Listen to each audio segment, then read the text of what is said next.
In today's video, I'm going to teach you how to update billing info on Patreon. By the end, you'll know exactly where to go and what to click so your payments keep running smoothly. Start by opening a new browser window and searching for Patreon. You can use any browser you like. When the results load, look for the official patreon.com site. It's a good idea to double-check the URL and make sure you see the secure padlock icon in the address bar so you know you're on the real site. Click the official Patreon link to head to the home page. Once you're there, log into your account. Use your usual login method, and if you have two-factor authentication enabled, complete that step so you're fully signed in. After logging in, make sure you're viewing your member profile. Patreon can show different views depending on whether you support creators or run your own page. If you see Creator Tools, switch to your member view so you can access your personal billing settings.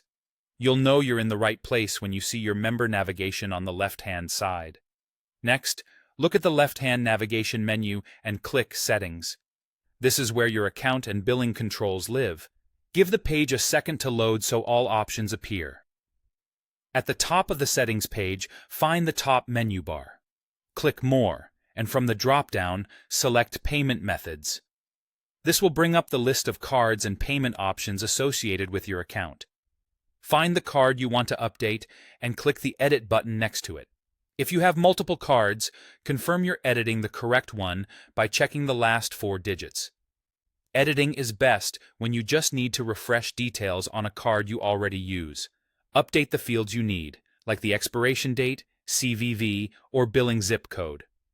For security reasons, most platforms don't let you change the full card number here. If your card number has changed, it's usually better to add it as a new payment method instead of trying to modify the old one. Make sure the billing address matches what your bank has on file to avoid declines.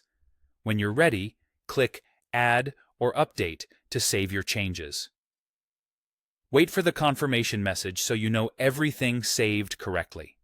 If you see any errors, double-check the expiration date, CVV, and zip code format. That's it.